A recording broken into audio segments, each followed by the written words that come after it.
Estamos aqui novamente, depois de nos confortarmos a parte física, encher um bocadinho de energia, vamos dar continuidade à nossa jornada. Temos agora como tema a depressão e como oradora vamos ter a doutora Andresa Tomazoni, acho que estou a pronunciar bem, psicóloga clínica, mestre em Psicologia Social e Institucional, doutorada em Informática e Educação e professora de mestrado e doutoramento em Educação, coordenadora do Departamento de Saúde Mental da AME, que é a Associação Médicos Espíritas do Norte. Portanto, vamos ouvi-la e espero que gostem da parte que vai ser pronunciada. Uma boa tarde a todos. É um prazer enorme estar aqui. Agradeço a coordenação do Sr. Victor que fez o convite. Vocês estão ouvindo?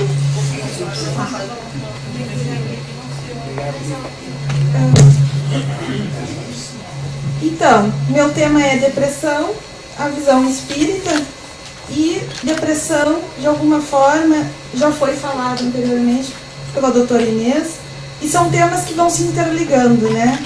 E como esse assunto é importante, porque se a gente fizesse uma análise dentro do panorama da psicologia e da psiquiatria, talvez seja um dos maiores maus do século hoje em dia. Então, eu só gostaria de iniciar com a questão do quanto vamos diferenciar no primeiro momento que tristeza é algo que nós vamos sentir em algum momento da vida e é natural estarmos tristes. Nem sempre estaremos todos alegres e radiantes. Mas aqui, no caso, a depressão se refere a um quadro clínico, né? E um quadro patológico nesse sentido. Ele é um problema onde bastantes pessoas apresentam, né? E talvez mais do que se fala, né? Porque muitas pessoas que às vezes apresentam esse quadro da depressão não sabem que tem. Né? E uma das características que às vezes acontece em relação, isso são comentários assim, que existem da literatura, de que muitas pessoas que apresentam a depressão não procuram tratamento ou por uma questão de preconceito, né? E aqui a gente vamos esclarecer, né, que sendo da área da psicologia ou da área da psiquiatria, existe o senso comum de que quem frequenta estes dois profissionais é louco, e não, louco não, né, porque existem vários quadros e não necessariamente, e você também poderia estar num processo de autoconhecimento, onde vai ter uma ajuda profissional, uma escuta mais qualificada, e não é porque você é louco que está indo nesses profissionais. Então, muitas pessoas ainda têm o preconceito de procurar ajuda e não fazem os tratamentos adequados, e outras consideram que a sua tristeza é algo passageiro. Né, e que não é tão grave, e no caso seria grave. Né? E uma pergunta interessante que a gente tem que se fazer é qual a dimensão deste ser que está adoecido. Óbvio que aqui eu estou falando da depressão, né, num sintoma psíquico, mas a minha pergunta, e a partir de um contexto espírita, é qual a dimensão que está adoecida. E que a gente poderia pensar, sim, é psíquico, é mente, ok. Mas e qual é a causa por trás disso, né? Pode existir uma situação, problema, e é essa que a gente teria que investigar, né? E aqui eu trago um dado da Organização Mundial de Saúde, e isso é importante a gente ter uma clareza, que a gente está partindo de uma ideia de saúde para além do fato de ausência de doença. Existem muitas formas de se abordar a dimensão da saúde, né? E olhar para o ser humano, né? Às vezes só de um ponto de vista material, de causa e efeito, mas sobre questões materiais, ou de uma forma mais ampla, né? E aqui é a nossa intenção, né? De que saúde não é o fato de você não estar doente. Saúde se refere a uma série de outras características que tem a ver com qualidade de vida também, né? E, por último, ressaltando, e isso depois vai voltar na minha fala, a importância da intervenção interdisciplinar. Porque, assim como nós partimos de uma ideia que nós somos seres humanos e a nossa dimensão é complexa, às vezes, quando a gente está doente, nós precisamos ir em vários profissionais ou em vários tipos de tratamento para que isso se articule em rede de uma forma interdisciplinar. Às vezes não é ir só em um lugar, mas em muitos, mas no sentido dessa articulação. Então, por isso a importância do tratamento interdisciplinar. Aqui eu trago rapidamente o que seria a depressão. Aqui existe a classificação internacional de doenças mentais, que é o CID-10, né? E aqui são pequenos trechos, né? que tem a ver com perda de interesse e prazer pelas coisas, energia reduzida, né? Atividade diminuída, enfim, concentração e atenção reduzidas, autoestima, autoconfiança, tudo reduzidos, ideias de culpa e inutilidade, enfim, ideias pessimistas, né? Pode levar ao suicídio, que daí é uma outra correlação bem grave, né? Enfim, né?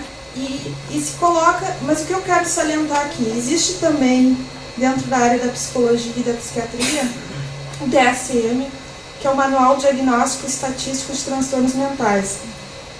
É a partir dele que existe toda uma catalogação dos distúrbios psíquicos, a depressão está lá dentro, né? E só para citar para vocês, existem, a partir desse manual, 8 tipos de depressões, ou seja, apesar da gente falar de forma generalizada a depressão, mas teria que, e eu não vou entrar nessa palestra, nessas especificações, existem muitos tipos e a gente tem que fazer todo um estudo investigativo para tentar compreender quais são os sintomas que estão atrelados ali, qual o tempo e duração, qual seria a possível causa, enfim, e fazer os diagnósticos diferenciais.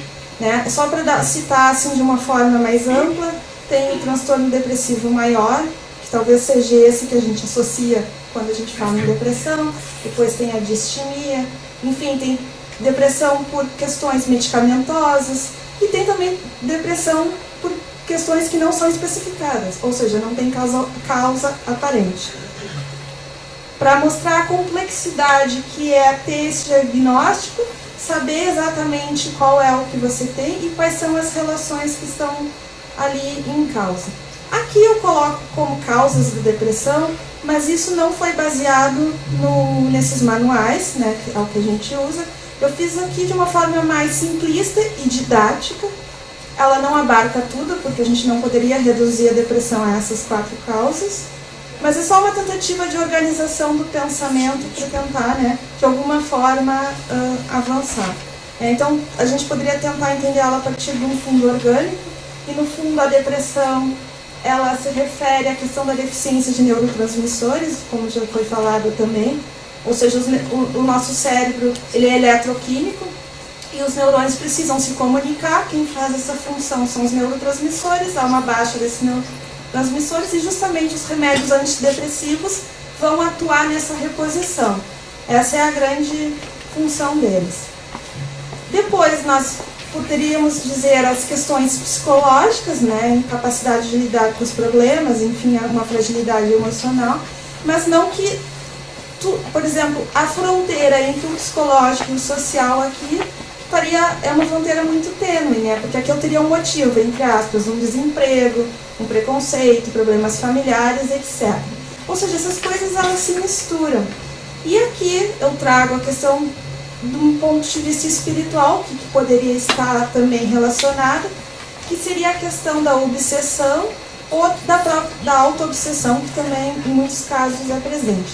E daí aqui a gente pode fazer uma pergunta, né, em relação às questões próprias orgânicas. Ok, a gente sabe que são deficiências de neurotransmissores, né, mas a questão é, se a gente partir mesmo desse ponto de vista, seja biológico ou genético, nada impede que as outras questões também estejam relacionadas.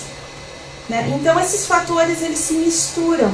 E, por exemplo, aqui poderia estar muito bem relacionado, eu até posso biologicamente estar com essa baixa de neurotransmissores, mas eu ter no meu histórico de vida, e quando eu estou falando histórico de vida, seja essa vida presente ou vida passada de outra reencarnação, toda uma situação, um problema, na qual está se refletindo hoje biologicamente dessa forma como essa doença. Então aí está a grande questão, quando a gente vai tentar ver a causa, daí remete para aquela pergunta inicial que eu fiz: que dimensão desse ser está doente? Que questões estão envolvidas na minha depressão que talvez não seja igual à da depressão da pessoa do meu lado? Ou seja, então a gente teria que tentar investigar isso. E é um assunto complexo, né? Então eu gostaria de passar essa mensagem. Antes de falar na ideia de como a visão espírita enxerga a depressão, né? Especificamente, eu só gostaria de falar um pouco mais abrangente qual é a visão espírita de saúde e doença, porque ter essa visão é importante para a gente fazer depois a compreensão do quadro espírita, né? Aqui eu vou ler uma frase da doutora Marlene Nobre, que era médica, e ela comenta o seguinte: a visão espírita de saúde é holística, ou seja, o todo, nunca o compartimentado ou separado, é o todo. Todos os processos mórbidos são essencialmente mentais, comandados pelo espírito, e todos os fenômenos físicos, biológicos, sociais, culturais e espirituais exercem influência sobre ele, que os metaboliza e integra. Segundo esta visão, saúde é a perfeita harmonia da alma. Constitui, portanto, uma aquisição lenta e gradativa do ser à medida que progride em conhecimento e amor, com o concurso das experiências auridas nas vidas sucessivas. Ou seja, aqui faz um apontamento para a importância da gente ter uma compreensão de nós como um ser, né, biopsicossocial, e numa dimensão mais integrada, onde, no fundo, a saúde ela provém da minha harmonia comigo mesmo. Né? E, indo nessa direção de pensamento, eu trago um trecho da Joana de Ângeles, que fala: na mesma ordem estão os conflitos, os transtornos psicológicos, os distúrbios fóbicos e outros da área psiquiátrica. Mesmo quando a sua psicogênese se encontra na hereditariedade, que seria toda a questão genética, nos fatores estressantes, nos socioeconômicos, nos psicossociais e emocionais, as causas reais se originam do ser espiritual. Ou seja, então essas fronteiras elas se misturam. Eu posso ter um quadro que seja biológico, né, comprovado, mas a gente tem que se fazer a pergunta: que função aquela doença está fazendo na minha vida e o que ela está querendo me mostrar, e principalmente o que ela está tentando me ensinar. Porque as coisas não são à toa, elas têm um panorama e elas têm um porquê, elas têm um sentido, né? E aqui as causas se originam do ser espiritual, né? Enfim, que é sempre o agente de todos os acontecimentos. E agora a gente pode ir finalmente se encaminhando para a visão espírita da depressão. Eu vou trazer alguns pontos de análise, né? E aqui eu trago um trecho da Hermance Dufault, que é psicografado também, e é muito interessante como ela coloca essa visão, essa perspectiva.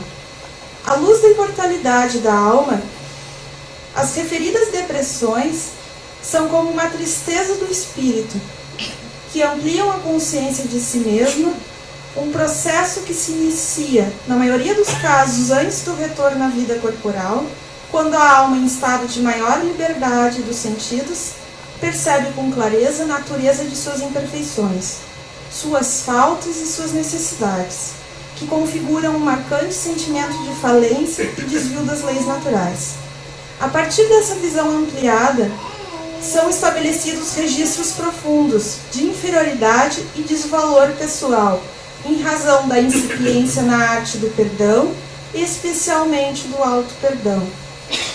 Aqui, por esse trecho, já dá uma pista, de alguma forma, o quanto talvez a tristeza esteja totalmente relacionada com uma clareza sobre as nossas faltas cometidas, sobre as nossas quedas, sobre os nossos desvios, sobre as nossas imperfeições, e que a gente, de alguma forma, traz essas marcas e de alguma forma, a manifestação que isso está tendo atual esteja mais no sentido de um bloqueio nosso, da gente conseguir superar isso, do que a gente ultrapassar. E a grande questão, depois vocês vão ver enquanto eu avanço na palestra, é que se a gente está em depressão, é porque isso aponta para questões que têm que ser trabalhadas internamente.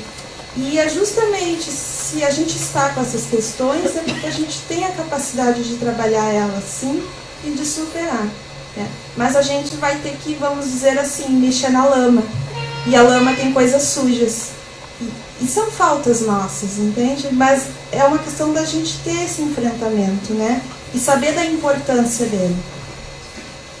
Aqui eu trago também um trecho do Dr. Roberto Lúcio Vieira de Souza, que é um psiquiatra brasileiro, né, que é um dos diretores do Hospital Espírita André Luiz, em Minas Gerais, e ele comenta: a depressão é um processo de auto-obsessão, gerado pela rebeldia na qual o paciente, não conseguindo aceitar-se e reconsiderar as suas condutas, alimenta a profunda insatisfação de si. E dessa forma consome energia de ordem destrutiva gerada no processo. Assim, o deprimido pode ser perseguido por suas próprias criações mentais. Enfim, aqui ele sinaliza a questão da profunda insatisfação consigo, né? A irmã se já deu uma pista em relação às nossas quedas, às nossas faltas, como se aquilo a gente carregasse talvez uma culpa, de alguma forma também, né? E que isso tem que ser revisto, que isso tem que ser trabalhado. Um outro apontamento que a gente pode também relacionar em relação às questões da depressão é que existe um movimento, se a gente pensar a nível espiritual, de autocentramento, sim, e de egoísmo. E até a irmã se depois comenta isso em relação ao livro, né? A questão do egoísmo, né? E o quanto isso tem que ser superado, o quanto a gente tem que trabalhar essas questões e ampliar, né, para a gente superar essas nossas dificuldades. E aqui, com esse trecho em relação à auto-obsessão, a gente pode também pensar todas as questões relacionadas que, por exemplo, a gente tem um determinado quadro depressivo, de tristeza, e óbvio que se a gente mantiver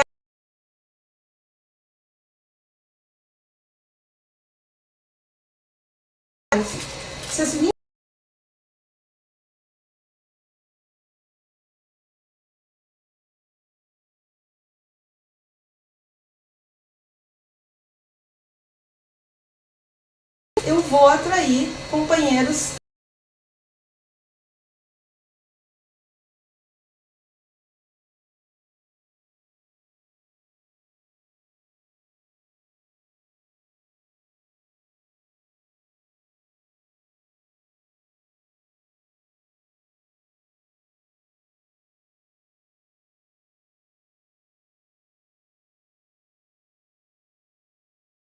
talvez até esse quadro de saúde se agrave por causa dessas, né, dessas adições que vão se dando conforme o tempo.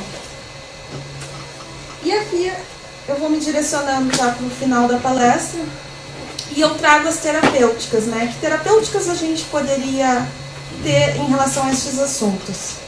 Né? Eu fiz um quadro tentando separar, né, a terapêutica espírita, que é de abordagem espírita e que geralmente, né, a gente encontra isso num centro espírita, frequentando e outra de abordagem médica, né? E o quanto as duas a gente poderia pensar, tanto espírita como médica, elas aqui se interrelacionam e uma vai ajudar a outra de alguma forma. Elas têm campos separados e áreas de ação separadas, mas que podem, num sentido global, terem efeitos coletivos, né? O espírita, eu trago a questão da importância do estudo doutrinário. Por quê? Né? Primeiro porque o estudo nos tira da ignorância e algo que tem que ficar muito claro, que a depressão, e eu acho que talvez todas as questões de ordem psíquica, a gente vai ter que se conscientizar da importância do nosso processo nisso, do nosso engajamento e da nossa responsabilidade nessas questões, né? E ter a compreensão de certas perspectivas e estudar e nos esclarecer, isso é muito importante. Então, por isso a questão do estudo, né? Não que a gente não faça esclarecimentos ou, vamos dizer assim, certas compreensões sobre a nossa vida a partir de outras vias, podemos fazer também. porque aqui estaria muito mais subjacente a questão do autoconhecimento. Mas enfim, o estudo doutrinário pode ser uma porta. Depois a questão da prece, não vou me alongar falando sobre a importância da oração, mas a oração ela tem um poder tanto feita por nós, que seria o melhor, mas se alguém reza por nós, isso também tem um efeito, né? Depois a questão da fluidoterapia, que entraria toda a questão do tratamento dos passes, enfim, da água fluidificada, que também vai ter um efeito benéfico. A questão dos atendimentos mediúnicos, e aqui se a gente pegar a questão da perspectiva espiritual, se tiver toda uma problemática de obsessão, que ali seria o espaço onde isso vai tentar ser trabalhado de alguma forma, sabendo que quando a gente tem uma relação obsessiva, a questão toda é um apaziguamento, né, da gente harmonizar essas relações, não tem a ver com uma ideia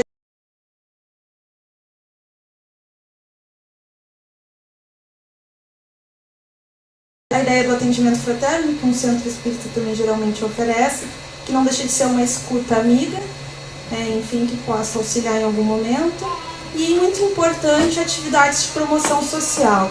E aqui, não relacionada somente a uma perspectiva espírita, porque aqui, no fundo, o que eu quero colocar é a gente se colocar em prol a ajudar o outro.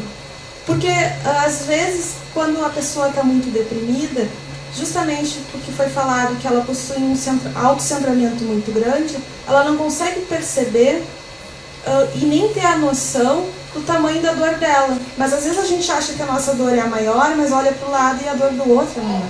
O outro tem muito mais motivos do que nós. E às vezes o fato de eu olhar para o lado e ajudar o outro, e aqui ajudar, eu não estou falando necessariamente a nível material, porque a gente pode ajudar de muitas formas, a gente pode fazer um trabalho voluntário, a gente pode ajudar com uma palavra amiga, enfim. Isso faz com que a gente dê algo nosso para o outro e que a gente faça uma diferença. E isso, de alguma forma, é aquela coisa que quando a gente ajuda o outro, no fundo a gente está ajudando a nós mesmos. Então isso é uma terapêutica para tu também sair dessa situação, né? Então, e aqui eu trago a questão então da psiquiatria e da psicologia, e as duas como sendo importantes. Óbvio que depois teria que se ver que cada caso é um caso, mas de forma geral, a psiquiatria, por ter toda uma formação a partir da medicina médica, né, ela é que vai medicar. Só o médico pode fazer isso. E ele tem a qualificação para fazer isso. E a psicologia, por sua vez, é a que vai fazer psicoterapia, né, que é o remédio vai tentar diminuir aqueles sintomas para a pessoa melhorar, para ela não ficar tão triste, tão mal, né, para ela poder de alguma forma voltar às suas atividades, às suas funções. E a psicoterapia vai funcionar numa direção de tentar ver que causas são essas, mas sempre trabalhando as questões emocionais, né? Enfim, e também da forma como a pessoa se movimenta no mundo. Para tentar as duas ao mesmo tempo, de alguma forma, fazer a pessoa sair desse buraco. Salientando que, no fundo, quem vai sair do buraco é a pessoa. Todos os outros profissionais, eles estão ali para ajudar. Mas isso do esforço pessoal tem que ficar muito claro, porque ninguém nunca vai tirar isso da pessoa. Não existe um botão mágico que alguém aperte, seja centro espírita, seja da área da medicina, e que aperte o botão e diga, você não está mais depressivo. Ou a pessoa tem que ter a motivação e esse esforço, ou ela vai ficar naquela situação. Então isso é importante, a minha fala, no sentido de vocês compreenderem do quanto o esforço pessoal é fundamental. A pessoa tendo esse esforço e fazendo todo esse movimento de alguma forma em direção à saúde, a tendência é que ela tenha algum sucesso e que ela consiga superar essa dificuldade. E na terapêutica espírita a gente pode pensar, a partir de tudo isso, né, o quanto é importante essa recomposição moral e espiritual, que no fundo nada mais é do que a reforma íntima. O Espiritismo sempre fala, né? Da gente tentar combater as nossas más tendências, enfim, encontrar novas formas de viver. E principalmente de mudança interna, né? Porque nós mudando internamente faz com que as nossas ações de alguma forma vão refletir isso, né? E ter essa consciência de causa e efeito, de não ter uma visão tão estreita e sim ter uma visão mais ampliada, seja para as nossas situações da vida atual, como para situações mais amplas relativas às nossas outras vidas, faz com que a gente seja mais compreensivo, para nos retirar, aqui no caso da pessoa que tem depressão, de uma posição de vítima, de que como se ela fosse vítima do destino, enfim, e que ela não pode fazer nada para alterar aquilo. E é justamente o contrário. Você não é vítima, existe um mundo de causas e efeitos, ok, você está com depressão, e o que a gente faz com isso? E a grande pergunta, o que você faz com isso agora? Né? Então, para pegar essa força da pessoa e direcionar para essa questão de superação. Né? E a doença nada mais é aqui, dentro dessa compreensão, né, como um convite, né, para que a gente faça essas transformações morais e espirituais, né, e é a partir daí que a gente vai crescer. E a gente tem que entender a depressão, apesar de todo o quadro negativo que ela possui nela própria, como um convite a essa transformação, que ela é isso. E aqui eu vou finalizando, né, com uma terapêutica evangélica da depressão, com alguns pontos que se encontram no livro Depressão e Mediunidade, e eles listam, né, a importância da racionalização, que aqui no fundo é a gente pensar e racionalizar sobre as nossas situações, as nossas vidas, né, e, enfim, ter essa fé raciocinada, né, e nos tornarmos mais ativos, não tão passíveis, né, não sou assim porque Deus quer, enfim, e tentar pensar quais são as causas disso. Né? Assim como a gente sabe que chove ali fora, existe uma explicação física por que chove. Né? Então, as coisas têm uma explicação, a gente tem que ir atrás delas. A questão do perdão é muito importante, tanto o perdão a si mesmo como o perdão ao seu semelhante, né? E isso é fundamental e que a gente vai ter que aprender a cultivar, e no caso a pessoa com depressão também.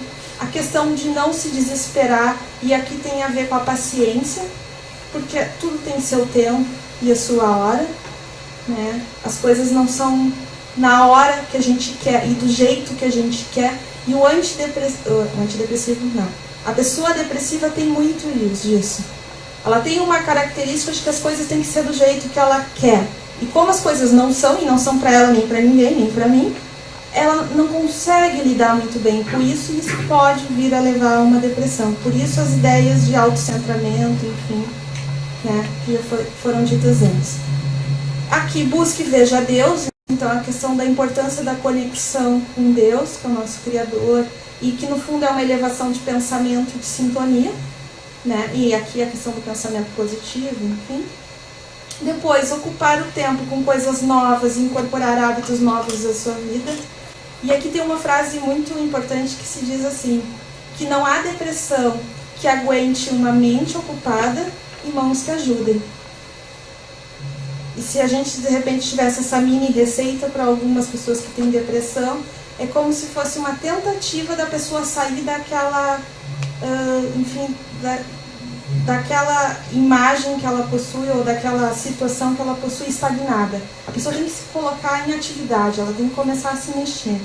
Seja se mexer a nível de ação, como se mexer a nível mental, para essa questão de mudança e enfrentamento de si.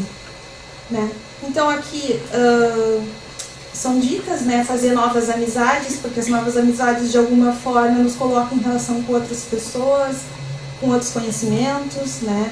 E nos adicionam sensações novas, vamos pensar assim. Realizar coisas novas também, aprender coisas novas também, são coisas que nos estimulam para a gente não ficar preso a um hábito ou uma rotina que só nos estagna, né? E, de novo, por finalizando, a importância da oração, né? Como a oração é algo que nos conforta e, de alguma forma, é como se fosse um bálsamo. E, por fim, né, eu finalizo com uma frase de Joana, né, colocando o quanto a saúde é, portanto, então, o estado ideal do espírito, que se descobriu a si mesmo e se identifica com o cosmos, nele inserido em clima de harmonia. E isso é fundamental. Independente aqui da gente estar falando, no caso, que era depressão, que é um quadro específico, mas o quanto a gente tem que buscar harmonia na nossa relação, né? Das nossas vidas, enfim, né? E o médico das almas que está aqui foi um que de alguma forma deu essa receita, né? Basta a gente aplicar. É isso, gostaria de agradecer. E aqui eu coloco as referências que eu utilizei. Seria isso. Obrigada.